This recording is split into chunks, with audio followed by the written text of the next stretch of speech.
देखेंगे noun unit के बारे में। ये वीडियो मैं इतना ज़रूर कह सकता हूँ कि बहुत ही ज़्यादा इंटरेस्टिंग होने वाला है। रीज़न क्या है कि पढ़ाते तो काफ़ी लोग हैं, बुक्स भी काफ़ी सारी चीज़ें बताती हैं, लेकिन वो थ्रू एग्जांपल्स ही बताती हैं, उसमें स्ट्रक्चर नहीं देती हैं। तो ये जो आपको दिखाई दे रहा है चार्ट, जो मैंने बनाया हुआ है, तो मैंने भी ये हाथ से बना लिया, फिर मैंने इसका फ़ोटो यहाँ पर डाल दिया है। तो ये बहुत ही डिटेल मैंने बनाया हुआ है और यहाँ से आपके सारे के सारे डाउट्स मैं क्लियर कर दूंगा। ये मैं गारंटी लेता हूँ, 99.99% में आपके डाउट्स क्लियर कर दूंगा। और यहाँ पर एक रूल और निकल के आएगा हाइफन वाला, यहाँ पर एक रूल निकल के आएगा हाइफन वाला कि वर्ड्स के बीच में हाइफन कब लगाते हैं। पंक्चुएशन का थोड़ा सा रूल मैं यहाँ पर लेके चलूँगा, बाकी डिटेल हम लोग तो ऑब्वियसली पंक्चुएशन में देखेंगे ही। तो अब हमें यहाँ पर ही समझना कि नाउन यूनिट क्या है, कब सिंगुलर होगा, कब प्लूरल होगा, कब क्या होगा, वो सब चीज़ें देखेंगे डिटेल में। 200 रुपीज़ होगा कि 200 रुपीज़ होगा कि 200 रुपी होगा, क्या होगा, वो सारी बातें हम लोग बहुत ही डिटेल में देखने वाले हैं। चलिए शुरू करते हैं। अब देखो, नंबर जो होते हैं वो दो टाइप के होते हैं, डेफिनेट नंबर और इनडेफिनेट नंबर। हम लोग बात करेंगे डेफिनेट नंबर की, 1 2 3 4 5 6 एक्स वाले नंबर की। तो कुछ स्ट्रक्चर निकल के आते हैं, उनको समझना है। लेकिन उनको समझने से पहले हमें कुछ बातें याद रखनी है। क्या याद रखनी है? दो बातें याद रखनी है कि कोई भी यूनिट क्या अभी बात करेंगे हम। यूनिट कोई भी हमारी आती है तो या तो वो सिंगुलर होती है फिर वो प्लूरल होती है। कैसे होती है वो देख लो। यूनिट जो होती हैं वो दो टाइप की होती हैं। एक तो कॉम्पैक्ट यूनिट का मतलब जिनका अर्थ निकलता है पूरा पूरा और जिसको हम लोग अकेला बोलते हैं, जिसको हम अकेला बोल सकते हैं। और नॉन कॉम्पैक्ट यूनिट का मतलब होता है, नॉन सफिशिएंट का मतलब होता है जिसको हम अकेला ना बोल सकें। जैसे मैंने बोला कि रुपए चाहिए, तो आप सेंस निकाल लो पूरा क्या, उसको रुपए चाहिए। अगर मैं बोलूँ कि मुझे 2 दर्जन चाहिए, तो आपको सर 2 दर्जन आपको चाहिए क्या? कपड़े चाहिए कि बोतल चाहिए कि पेन चाहिए कि बुक चाहिए, क्या चाहिए आपको? तो अगर मैं दर्जन बोलूँ या मैं कहूँ कि मुझे सैकड़ा चाहिए, आपको सैकड़ा आपको क्या चाहिए? आपको 100 क्या चाहिए? आपको 1000 क्या चाहिए?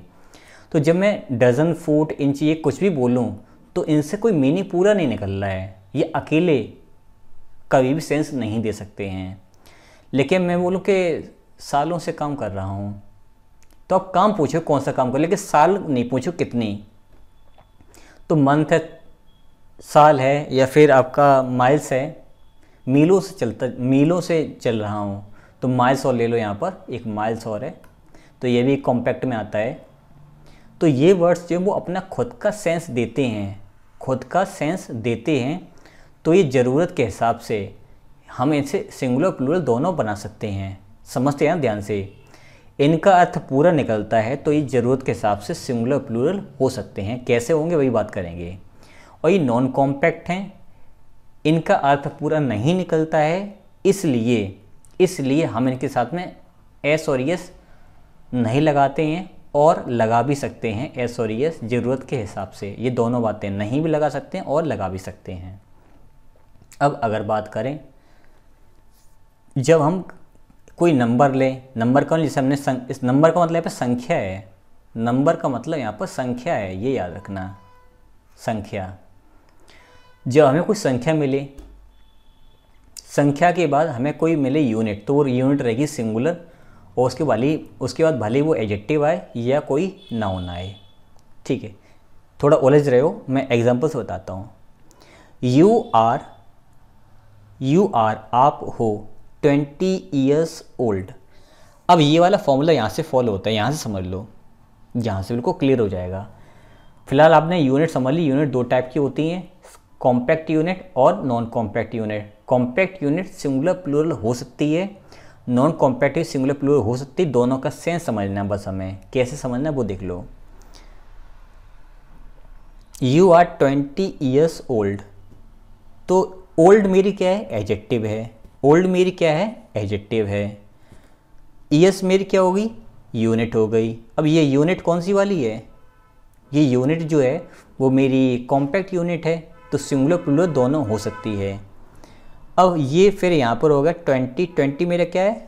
20 मेरा क्या है, 20 मेरा न्यूमेरल हो गया यानी संख्या हो गई। अब हमें समझ में क्या आया कि ये कॉम्बिनेशन पूरा इतना देखना है, इतना वाला कॉम्बिनेशन देखना है। हमें एक नंबर मिला, हाँ नंबर है। हमें एक यूनिट मिली, हाँ यूनिट भी है। हमें एक एडजेक्टिव मिली, हाँ एडजेक्टिव भी है। तो फिर ये यूनिट कैसी रहेगी, सिंगुलर। तो यू आर 20 ईयर्स ओल्ड, तो यहाँ पर 20 ईयर्स नहीं होगा, 20 ईयर होगा, 20 year old. You are 20 year old, ये सारे के सारे, अब ये पूरा का पूरा जो है ये एडजेक्टिव फ्रेज़ है, ये पूरा का पूरा एडजेक्टिव फ्रेज़ है। क्यों फ्रेज़ है, रीज़न उसका ये कि यहाँ पे कोई भी एक नाउन का यूज़ नहीं हुआ है और ये एडजेक्टिव फ्रेज़ है। दूसरी बात ये है कि एडजेक्टिव कभी प्लूरल नहीं होते हैं। अगर आपको मालूम हो तो पूरे ग्रामर में केवल नाउन प्लूरल होते हैं और सिंगुलर होते हैं, उनको ही प्लूरल बना सकते हैं। एडजेक्टिव कभी प्लूरल नहीं बनती। गुड का गुड्स नहीं होता है। अगर मैं गुड का गुड्स भी बोल देता हूँ तो गुड अच्छा, गुड्स मेरा सामान होता है, उसका सेंस बदलेगा। अगर मैं बॉय को बॉयज़ करता हूँ तो बॉय एक लड़का है और बॉयज़ लड़के हैं, अर्थ नहीं बदला। अर्थ उसका वो लड़का लड़का ही रहा, चाहे वो एक हो चाहे ज़्यादा हो, लड़के ही रहे। लेकिन मैं गुड का गुड्स कर देता हूँ तो वहाँ पे उसका सेंस ही बदले, उसका मीनिंग ही चेंज हो गया। जैसे मैं कहूँ आपका टॉल, तो टॉल्स नहीं होता कभी भी। बात आई समझ में। ये सारे एडजेक्टिव हैं, इसलिए ये प्लूरल नहीं बनेंगे। ये वाला कॉम्बिनेशन आपने समझा। अब समझो, she has a 7 feet thread, कर लो यहाँ पर धागा, thread. She has a 7 feet thread, उसके बाद 7 फीट का लंबा एक धागा है। तो अब यहाँ पर थ्रेड जो है वो एक नाउन है। क्या मिला हमें, नाउन, हाँ मिला, ठीक। उसके पहले आएगी एडजेक्टिव, तो फीट जो है एक एडजेक्टिव है। ध्यान से समझना, नहीं तो उलझ जाओगे। मैं इरेज करता हूँ इतनी वाली जगह। अब इस वाले को अगर ध्यान से समझे तो ये वाला मैच हो रहा है। यहाँ पर एक संख्या आई, एक नंबर है, एक यूनिट है, और उसके बाद हमें एक मिला नाउन। ठीक है, नाउन मैच हो रहा है। अगर मैं इसकी बात करता हूँ तो मुझे यहाँ पे मिला एक नाउन, हाँ नाउन भी है। एडजेक्टिव नहीं मिला लेकिन एक यूनिट मिल गई। एडजेक्टिव नहीं मिला, एक यूनिट मिल गई है। ठीक है, फीट एक यूनिट है, जैसे कि हमने अभी देखा यहाँ पर फुट। फिर यहाँ पर 7 एक नंबर है। ठीक है, एडजेक्टिव नहीं मिला लेकिन मुझे ये वाला कॉम्बिनेशन मिल गया, नंबर, यूनिट और नाउन। ठीक है, बीच में एक आध मिस हो जाए कोई दिक्कत नहीं, लेकिन हमें पहचानना है वो कौन सा कॉम्बिनेशन मैच हो रहा है। ठीक है, तो नंबर मिला, यूनिट मिला, नाउन मिला। तो इसका मतलब ये है कि नाउन के पहले ये जो भी कुछ आएगा वो हमारा होगा एडजेक्टिव। तो ये फूट जो है, अगर ध्यान दो तो फूट तो प्लूरल है। फूट अगर प्लूरल है तो गलत हो गया, एडजेक्टिव प्लूरल होता ही नहीं है। तो फीट की जगह यहाँ पर हो जाएगा फूट। बात आई समझ में। अब थ्रेड यहाँ पर है।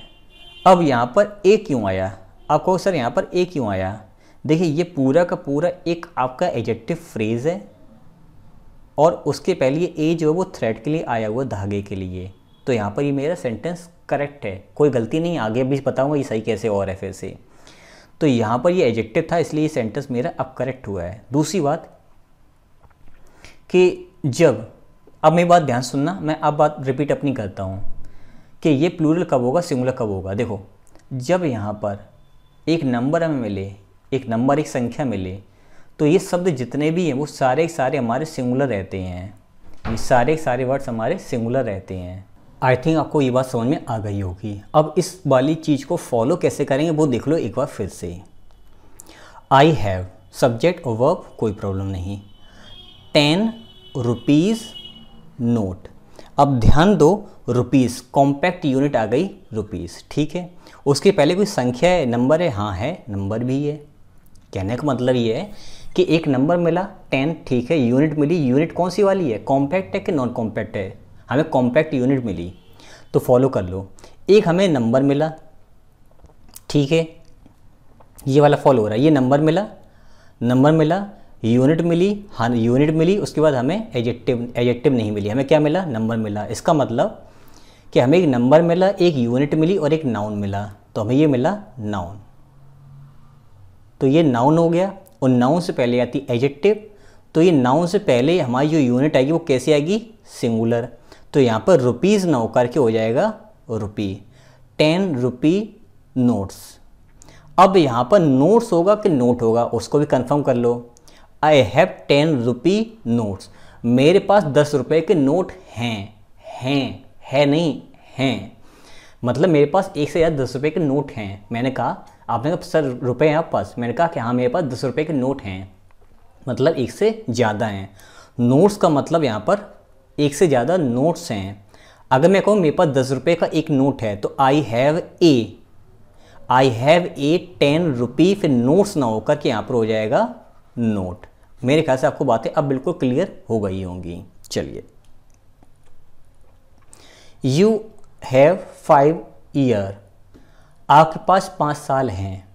तो हमें मिली एक नंबर, हाँ एक नंबर मिला, ठीक है, हमें एक नंबर मिला। अब नंबर मिलने के बाद अगर हम ध्यान दें तो हमें एक नंबर मिला, हम नंबर ढूंढते हैं यहाँ पर, हमें एक नंबर मिला। अब नंबर मिलने के बाद हमें मिली एक यूनिट, ठीक है, एक यूनिट मिली, यूनिट ये रही। क्या इस यूनिट के बाद कुछ भी लिखा हुआ है? आप कहोगे नहीं कुछ भी लिखा हुआ नहीं है। तो यहाँ पर कुछ भी लिखा हुआ नहीं है, तो यहाँ पर ये खुद एक हो जाएगा नाउन की तरह। कहने का मतलब ये मेरा हो गया नाउन, ये मेरा हो गया एडजेक्टिव। अब यहाँ पर अगर हमारे इसके बाद यानी कि इन सभी शब्दों के बाद अगर हमें नाउन और मिले, ये सारे नंबर, कोई नंबर हो, यूनिट हो, इनमें से कोई एक, यानी कि ये वाली मान लो फिलहाल, और इनके बाद कोई लिखा हो नाउन, तो ये रहते हैं सारे के सारे सिंगुलर। जैसे कि इस वाले में नाउन मिला यहाँ पर, फिर नंबर, इसमें यूनिट मिली, फिर नंबर मिला, तो ये रहेंगे मेरे सिंगुलर, ठीक है। और अगर मैं बात करूँ यहाँ पर कि अगर इनके बाद हमें नाउन मिले तो ये रहेंगे सिंगुलर। अगर ये अकेले मिले, जैसे यहाँ पर इसके बाद कोई नाउन नहीं है, तो ये हो जाएंगे प्लूरल। इस कंडीशन में लिखेंगे इनको प्लूरल। केवल नाउन और ये यूनिट मिले, यानी कि कोई नंबर और कोई इनमें से यूनिट मिले और उसके बाद कोई भी नाउन ना हो, तब ये हो जाते हैं प्लूरल। इसको नोट करते हैं ना इस बातों को। तो यहाँ पर बनेगा क्या फिर कि 5 ईयर्स होगा, क्योंकि इसका कोई नाउन नहीं है। अगर 5 ईयर्स प्रोजेक्ट में लिख देता, प्रोजेक्ट वगैरह कुछ भी, तो फिर ये हो गया नाउन, तो फिर यहाँ पे ईयर्स ही रहेगा, ईयर ही रहेगा, ईयर्स नहीं होगा। और यहाँ पे कुछ भी नहीं है तो फिर इसको करेंगे प्लूरल। थोड़ी सी बात आपको समझ में आ गई होगी। अब फिर से देखो, आई नीड 2 करोड़, मुझे 2 करोड़ की ज़रूरत है। हमें ये चेक करना है कि ये वाला करोड़ जो है ये कौन सा यूनिट है, कॉम्पैक्ट कि नॉन कॉम्पैक्ट। इसके बाद आया था कॉम्पैक्ट वाला, कोई नाउन नहीं था इसलिए क्या प्लूरल। अब ये कौन सा वाला है तो हम देखें तो 1000, मिलियन, बिलियन, करोड़ से ये सब हमारे नॉन कॉम्पैक्ट यूनिट हैं। तो नॉन कॉम्पैक्ट अगर यूनिट हैं तो इनके पहले अगर कोई नंबर आ रहा है, ठीक है, और डेफिनेट नंबर आ रहा है, तो हम इसके बाद इनको रखते हैं सिंगुलर, यानी कि इनके बाद एस और एस नहीं आएगा। तो देखो यहाँ पर करोड़ ना होकर कि करोड़ होगा, 2 करोड़। अब प्लूरल कब होगा? अगर मैं यहाँ पर केवल लिखता आई नीड, जैसे कि I need crore, I need 1 crore, या फिर मुझे 1 करोड़ की ज़रूरत है तो आई नीड 1 करोड़, या फिर आई नीड 1 करोड़।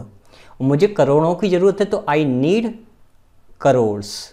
मतलब कहने का ये, अगर इन सभी शब्दों के ठीक पहले कोई नंबर ना हो, इन सभी शब्दों के ठीक पहले कोई नंबर ना हो, तब ये शब्द बन जाते हैं प्लूरल। और अगर इन पर कोई संख्या रख दी हमने तो ये बन जाएंगे सिंगुलर। फिर से देखो, 20 ईयर्स ओल्ड, 20 एक संख्या है, ईयर्स क्या है, मेरा एक यूनिट है। कौन सा यूनिट है? कॉम्पैक्ट यूनिट है। ओल्ड मेरा क्या है? ओल्ड मेरा एक एडजेक्टिव है। तो ये सारा का सारा बन रहा है एडजेक्टिव फ्रेज, और एडजेक्टिव कई प्लूरल होती नहीं है। यहाँ पर कोई नाउन भी नहीं, तो यहाँ पर 20 ईयर ओल्ड होगा। बात आई समझ में? अब यहाँ पे मैं प्लूरल क्यों किया था? यहाँ पे अगर ओल्ड में लिख देता, कुछ भी लिख देता तो कोई प्रॉब्लम नहीं, तो फिर ये तो मेरा सही था। अब यहाँ पे तो कुछ था ही नहीं, तो यहाँ पे मुझे करना पड़ा यस। लेक्चर 2-3 बार देखना, तब मेरी बात समझ में आएगी। फिर अगला देखो, अ 200 ईयर ओल्ड हाउस। यहाँ पे 2 एक नंबर है, हंड्रेड्स यहाँ पर एक नंबर है, मतलब यूनिट है। नंबर मिला, यूनिट मिल गया। यस, एक आपके नंबर है, यानी कि नंबर यहाँ पे 2 मिले। नंबर 2 कैसे कैसे मिले देख लो फिर से। नंबर, नंबर, दूसरा नंबर, दूसरा number, unit, unit, adjective, adjective, noun, noun. यानी कि इस नाउन के पहले ये इतना बड़ा है मेरा एडजेक्टिव फ्रेज, तो इस वाले फ्रेज में, इस वाले फ्रेज में मेरी जो यूनिट आएगी वो सिंगुलर आएगी। वो यूनिट कैसी होगी? सिंगुलर। तो यहाँ पर 200 ईयर्स, तो ईयर्स ना हो करके ईयर होगा, ईयर ना हो, ईयर्स ना हो करके ईयर होगा, पहली बात। दूसरी बात, ये नंबर जब आते हैं तो हमारी जो यूनिट होती है दूसरी वाली, इसमें दोनों यूनिट यूज़ हुई हैं, एक तो कॉम्पैक्ट यूनिट और एक नॉन कॉम्पैक्ट यूनिट। ये कॉम्पैक्ट यूनिट यहाँ पर यूज़ हुई, एक नॉन कॉम्पैक्ट, दोनों यूज़ हुई हैं, तो ये दोनों के दोनों रहेंगे सिंगुलर। तो यहाँ पर हंड्रेड्स की जगह हो जाएगा 100। ध्यान से सुनो, जब एक ही सेंटेंस में कॉम्पैक्ट और नॉन कॉम्पैक्ट यूनिट दोनों आए और दोनों के पहले लिखी हो कोई निश्चित संख्या, तो वो हमारी दोनों यूनिट रहेंगी सिंगुलर। अब कहोगे सर यहाँ पे अगर 200 ईयर केवल लिखूँ यहाँ तक तो क्या होगा? देखो हमने अभी ये तो सीखा था यहाँ पर कि 20 ईयर ओल्ड, तो ओल्ड तक की तो कोई प्रॉब्लम नहीं है, यहाँ पे तो सिंगुलर रहेगा।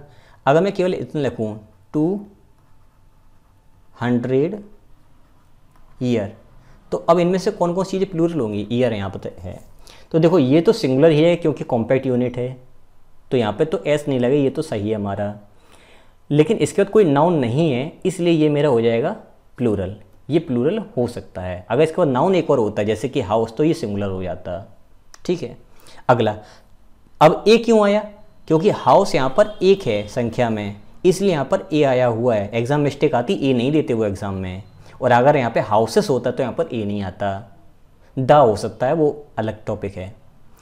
10-20 रुपीज़ नोट्स, इरेज कर रहा हूँ, समझना ध्यान से। 10 एक नंबर मिला, नंबर है, दूसरा नंबर है और यूनिट है, कॉम्पैक्ट यूनिट है, तो डिसाइड करेंगे। ठीक है, नंबर मिला, एक नंबर है, एक और नंबर मिला, एक और नंबर है, यूनिट है, हाँ यूनिट है। यूनिट कैसी रहेगी? सिंगुलर, तो रही मेरी सिंगुलर। उसके बाद नाउन है, हाँ है, इसलिए सिंगुलर है। ठीक है, तो नाउन है, वो सिंगुलर प्लूरल दोनों हो सकता है ये नाउन, तो ये नाउन हमारा यहाँ पर कॉन्टेक्स्ट के अकॉर्डिंग प्लूरल है। 10-20 रुपी नोट्स, 10-20 रुपए के नोट, इसकी हिंदी ये हुई। अब फिर से देखो सर यहाँ पे 10-20 रुपी तक लिखते तो क्या होता? 10-20 रुपीज़ फिर होता, कॉम्पैक्ट यूनिट है ना। अगर नाउन इसके बाद ना होता अगर ये, तो ये खुद प्लूरल हो जाता है। इसका नाउन आ गया तो ये हो जाएगा सिंगुलर, और ये वाले तो हमेशा रहेंगे सिंगुलर अगर इनके पहले कोई यूनिट आती है तो, सॉरी नंबर आते हैं तो। 10-5 रुपीज़ नोट्स, 2 नंबर मिले, 2 नंबर अपने पास है, एक यूनिट है, एक यूनिट है और नाउन है। ठीक है, तो यहाँ पर ये रुपीज़ ना होकर के रुपी होगा। 10-5 रुपए के नोट, 10-5 रुपए के नोट, यानी कि 5 रुपए के नोट है, उनकी संख्या है 10, यानी कि 50 रुपये हो गए। अ 5 मैन कमेटी, तो अब ध्यान दो यहाँ पर 5 एक संख्या है, फिर उसके बाद आया नाउन, और फिर से एक और आगे नाउन। अब तो बिल्कुल कंफ्यूज हो गए। कंफ्यूज क्या हो गए उसका समझ लो। कन्फ्यूज़न यहाँ पर ये है कि अब हम यहाँ पे क्या करें। और एक चीज़ और जो मैंने छोड़ दी अभी तक, कि हाइफन कब आएगा सभी सेंटेंसेस में, हाइफन समझ लो।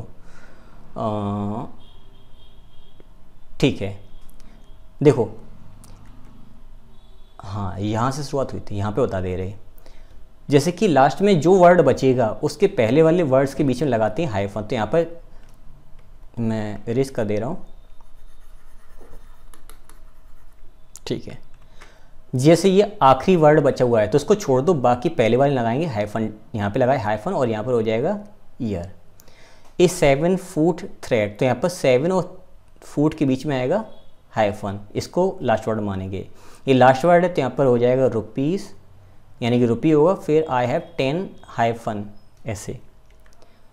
फिर इसके बाद यहाँ पर ईयर से, यहाँ पे सिंगल नंबर है कोई दिक्कत नहीं है। 2 करोड़ से यहाँ पे कोई दूसरा नहीं है तो इसको छोड़ दो। अगर यहाँ पर एक और लिखा हो तो इन दोनों बीच में तो ये अकेला है तो कोई दिक्कत नहीं। फिर यहाँ पर 20 ईयर ओल्ड, 200 ईयर्स ओल्ड, इसमें क्या करेक्शन किया थी, तो 100 में एस जाएगा और ईयर्स में ये जाएगा ओल्ड हाउस, तो 2-100 ईयर ओल्ड हाउस, यानी कि लास्ट एडजेक्टिव छोड़ देंगे, फिर उनके बीच में लगाएंगे हाइफन। तो एक एडजेक्टिव पूरी ये हुई और एक एडजेक्टिव पूरी ये हुई। 10-20 रुपीज़ नोट्स, तो ये 10 जो है, जैसे कि ए जो था मेरा वो आया था हाउस के लिए, ऐसे 10 जो आया है वो नोट्स के लिए, और 20 रुपीज़ यहाँ पर है यूनिट, तो इनके बीच में लगाएंगे हाइफन। 10 आया मेरे नोट्स के लिए, यहाँ पर आएगा रुपी और इन दोनों बीच में आएगा हाइफन। अब ऐसे ही ए 5 मैन कमेटी, एक 5 सदस्यीय समिति, 5 लोगों की एक समिति, कमेटी हिंदी में बोलते समिति। कमेटी स्पेलिंग याद कर लेना, MTTE, ये एग्जाम में बहुत ज़्यादा पूछी जाती है स्पेलिंग।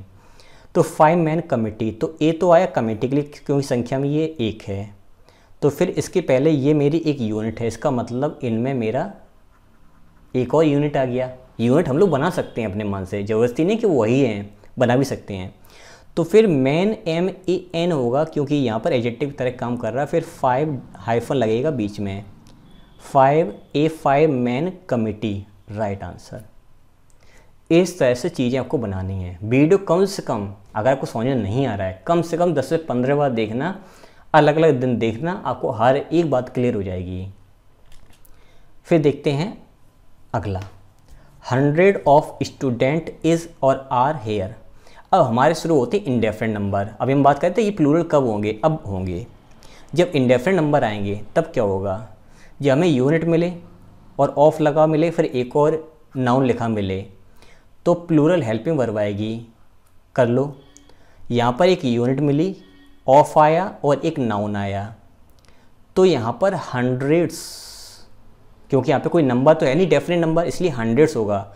सैकड़ों विद्यार्थी यहाँ पर हैं, तो सैकड़ों विद्यार्थी यहाँ पर हैं, तो कितने, एक हैं कि ज़्यादा हैं, आप कहोगे ज़्यादा हैं, तो हंड्रेड्स ऑफ स्टूडेंट ना होकर फिर होगा स्टूडेंट्स। अब स्टूडेंट्स ज़्यादा ही हैं तो फिर यहाँ पर इज ना आकर क्या आएगा, आर। थोड़ी बात समझ में आई होगी। Lakh of students is are rewarded, लाखों विद्यार्थियों को सम्मानित किया गया, रिवॉर्डेड किया गया, उनको रिवॉर्ड दिया गया। तो लैक, देखो लैक एक मेरी यूनिट है, क्या इसके पहले कोई संख्या है, नंबर है, नहीं है, तो लैक्स होगा, लैक्स ऑफ स्टूडेंट्स सही है, इज नहीं होगा, आर होगा, रिवॉर्डेड। 3 लैक्स ऑफ स्टूडेंट नहीं होगा, स्टूडेंट्स होगा, ये तो आपके दिमाग ने बोल दिया क्योंकि सर यहाँ पर तो प्लूरल होगा, इज या आर रिवॉर्डेड। अब ध्यान दो, अगर हम ध्यान दें तो लैक्स आपको ठीक लग रहा हो क्योंकि ऊपर तक ठीक चल रहा था, लेकिन प्रॉब्लम ये है कि लैक्स के पहले मैंने रख दिया एक निश्चित नंबर, 100 मिलियन बिलियन के पहले निश्चित संख्या अगर आती तो वो हो जाते सिंगुलर, तो लैक्स ना होकर के हो जाएगा मेरा लैक। अगर इसके ठीक पहले कोई नंबर अगर आ जाए तो फिर ये बन जाएंगे मेरे सिंगुलर, रट लेना इस बात को। तो यहाँ पर हो गया 3 लैक होगा, 3 लैक ऑफ स्टूडेंट्स। अब स्टूडेंट्स तो ज़्यादा ही होंगे तो होगा मेरा प्लूरल। अब इज ए आर, तो आप कहोगे सर रूल तो हमने ये सीखा था कि कोई नाउन के बाद प्रपोजिशन आए फिर से नाउन आए तो फिर जो हेल्पिंग वर्ब है वो मेरी इसके अकॉर्डिंग आती है। मैंने बताया था एक वीडियो में, या फिर इसी वीडियो में बताया था मैंने कि मैं जो सब्जेक्ट वर्ब एग्रीमेंट है उसके मैं बहुत सारे रूल्स यहाँ पे बताऊँगा। तो वो अब रूल एक यहाँ पे निकल के आता है कि जब हमें कोई यहाँ पर एक यूनिट मिले, क्या मिले, यूनिट, लेकिन अगर ध्यान दो तो यूनिट ये तभी है जब ये नाउन है। अगर मैं यहाँ पे स्टूडेंट्स को हटा दूँ तो लाखों लोग लाखों सम्मानित किए गए, ये गलत है। लाखों विद्यार्थी, लाखों लोग, लाखों मंत्री, लाखों कौन, लाखों गरीब आदमी। तो जब तक आप रेफरेंस ही दोगे कि लाख करोड़ हज़ार ही किसके लिए आए, तब तक ये लाख करोड़ ये सब हट जाएंगे, इनका कोई सेंस नहीं है। तो ये लैक जो है ये रेफरेंस दे रहा है, ये रेफरेंस दे रहा है स्टूडेंट्स के बारे में। तो जिसके बारे में रेफरेंस देते हैं, अब यहाँ से इसका रूल टूटता है सब्जेक्ट वर्ब एग्रीमेंट का। तो यहाँ पर ये जो इस नाउन के अकॉर्डिंग ही यहाँ पर हेल्पिंग आ रही है, फिर इसको फॉलो करेंगे, भले ही ऑब्जेक्टिव केस में लिखा हुआ है, इसको नोट कर लेना। तो रेफरेंस ये दे रहा है इनके बारे में, तो इसके अकॉर्डिंग आएगी मेरी हेल्पिंग में, तो यहाँ पर आएगा आर। बात आई समझ में। ये लैक जो रेफरेंस दे रहा है स्टूडेंट्स के, स्टूडेंट्स से ज़्यादा, इसलिए यहाँ पर आएगा आर। अब मैं इरेज कर रहा हूँ, आप लोग नोट डाउन कर लेना। Lakhs of thousand of students are rewarded, लाखों हजारों विद्यार्थी रिवॉर्डेड हुए। सही लग रहा है सुनने में, लेकिन गलत है। यहाँ पर एक यूनिट है लैख, यहाँ पर एक यूनिट है थाउजेंड, तो ये बड़ा है कि ये बड़ा है? तो आप कहोगे सर लैख बड़ा है, थाउजेंड छोटा है। तो यहाँ पर दूसरा रूल निकल के आया, असेंडिंग ऑर्डर, बढ़ता हुआ क्रम। पहले छोटे यूनिट रखेंगे, फिर उसके बाद बड़ी, फिर उसके बाद बड़ी, फिर उसके बाद बड़ी, चलते चला जाएगा, उसका कोई तोड़ नहीं है, चलता चला जाएगा।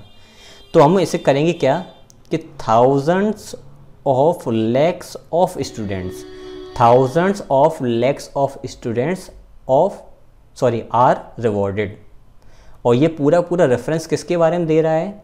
इतना पार्ट तो ये दे रहा है स्टूडेंट्स के बारे में, तो स्टूडेंट्स के अकॉर्डिंग मेरा आर सही है।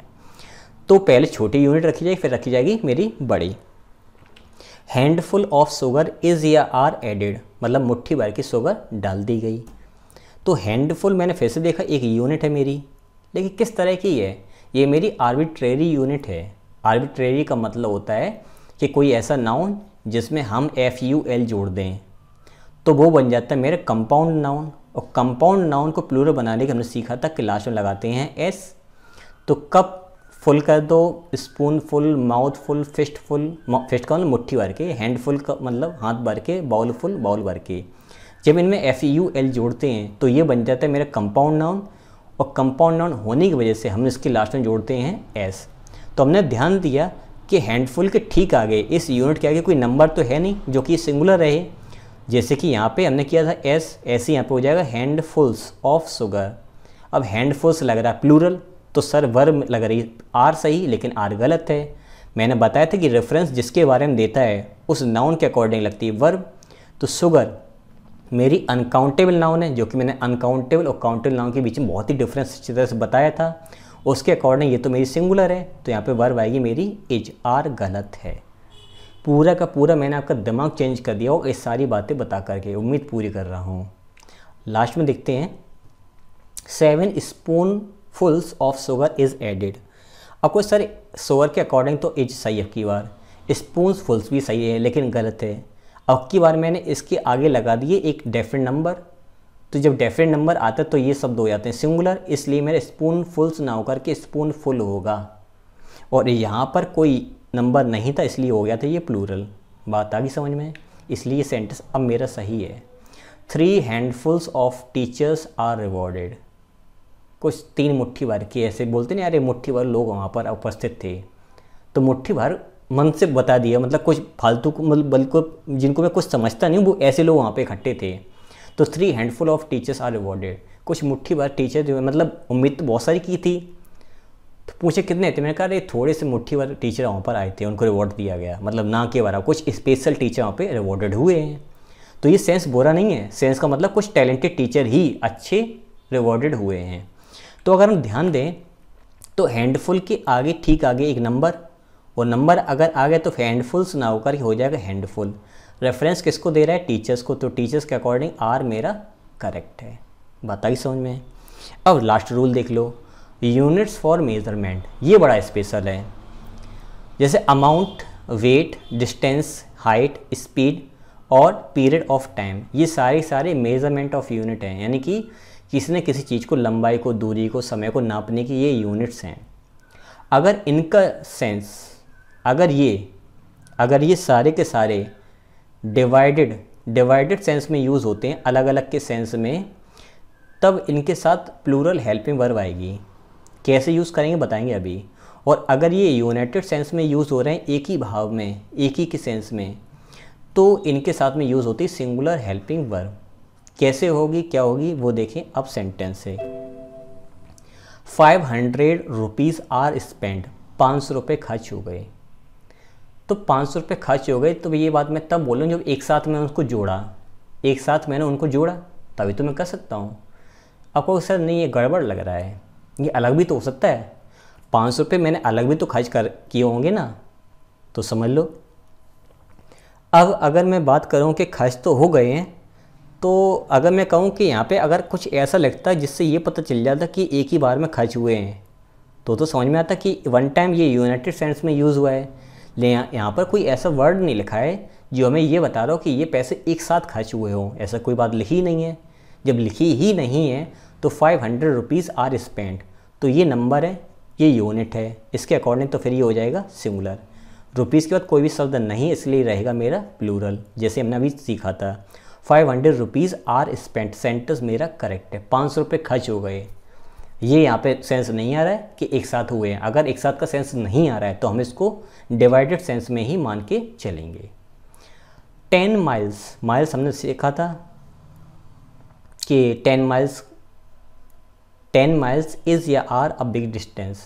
10 मील बहुत ही लंबी दूरी है, यानी कि 10 मील को मैं एक साथ जोड़ रहा हूँ। इज़ अ बिग डिस्टेंस, ध्यान दो तो यहाँ पर ए बिग डिस्टेंस, ए का मतलब यूनाइटेड सेंस, मैंने 10 मील को एक बार में जोड़ा है। 10 मील, अरे ये तो बहुत ही लंबी दूरी है, मैं एक बार में, जैसे 10 मील की दूरी तय करनी है तो मैं उसको एक ही दो मील में तय नहीं कर रहा हूँ, मैं डायरेक्ट 10 मील सोच रहा, अरे 10 मील एक बार में, और ये तो बहुत ही लंबी दूरी है, यूनाइटेड सेंस। तो 10 माइल्स इज़ या आर, तो इज़ अ बिग डिस्टेंस। फिर से समझो, ए लगने की वजह से सेंस आ गया कि ये यूनाइटेड सेंस है, और सेंस मैंने समझा भी दी कैसे लग रहा है आपको सही, तो इसलिए 10 miles is a big distance. अब यहाँ पे माइल की जगह, माइल्स की जगह माइल क्यों नहीं हुआ? अगर मैं हाइफन लगा दूँ तो ये हो जाएगा सिंगुलर, ठीक है। और इसके बाद तो लिखा है एक नंबर, डायरेक्ट याद करो, रुपीज़ 10 रुपीज़ होगा, रुपी नहीं होगा। ऐसे 10 माइल्स होगा, माइल नहीं होगा, कॉम्पैक्ट यूनिट है। अगला 7000 बुक इज़ डिस्ट्रीब्यूटेड, 7000 बुक्स जो हैं वो डिस्ट्रीब्यूट की गई हैं। अगर मैं डिस्ट्रीब्यूट की जगह लिखूँ गिवन टू देम, या फिर डिस्ट्रीब्यूटेड अमंग देम, ऐसे कर लो। अगर मैं बात करूँ डिस्ट्रीब्यूट करना है तो डिस्ट्रीब्यूट हमेशा अलग अलग होता है, और गिवन का सेंस होता है कि किसके दे दी गई हैं, तो गिवन तो एक बार में दे दी जा सकती हैं। तो 7000 बुक्स, 7000 के बाद एक यूनिट आई है, सिंगुलर लिखी, करेक्ट है, लेकिन बुक ना होकर के बुक्स होगा पहली बार। अब इज़ या आर में से क्या आएगा ये डिसाइड करेगा पीछे वाला पार्ट। लेकिन अगर कहोगे सर यहाँ पर ये कन्फ्यूज़न था, तो देखो इनके बाद हेल्पिंग वर्ब नहीं आई है, इनके बाद हेल्पिंग वर्ब की कोई डिस्कशन नहीं हुआ है, इसलिए हम लोग यहाँ पर सिंगुलर प्लूरल कर रहे थे। लेकिन इस वाले सेंटेंस में यहाँ पर वर्ब की ज़रूरत है, वर्ब पे भी काम करना है, तो वो भी चीज़ सीखनी है। तो डिस्ट्रीब्यूट अलग अलग होता है, तो इसलिए ये अपने हिसाब से यहाँ पर लाएगा आर। अगर मैं कहूँ कि गिवन टू देम कि 7000 किताबें उनको दे दी गई, इसका मतलब एक ही बार में दी गई हैं, तो यहाँ पर फिर मेरा एच सही है। Given to them sense they रहा है यूनाइटेड सेंस, और डिस्ट्रीब्यूटेड दे रहा है डिवाइडेड सेंस, दोनों सेंटेंस मेरे करेक्ट हैं। 7000 बुक्स इज़ कंपोज्ड, 7000 किताबें कंपोज की गई, लिखी गई। 7000 किताबें क्या एक बार लिखी जा सकती हैं? नहीं, अलग अलग हो सकती हैं। तो 7000 के बाद बुक्स तो मेरा एक नाउन है, तो प्लूरल तो सही है, लेकिन इज़ नहीं होगा, फिर आर होगा। आप कहोगे सर ऐसा भी हो सकता है कोई कंपटीशन लॉन्च हुआ हो, उसमें किताबें 7000 लिखी गई हों एक साथ, ऐसा भी तो हो सकता है। देखो 7000 किताबों का कंपटीशन कैसे भी करके नहीं हो सकता है, पेंटिंग का हो सकता है, कोई चीज़ बनाने का जरूर हो सकता है, किताबों का नहीं हो सकता है। तो मैं ये कहूँ कि सन 1990 से 1910 के बीच में 7000 किताबें लिखी गई हैं, इसका मतलब अलग अलग टाइम पे अलग अलग रेफरेंस में लिखी गई हैं।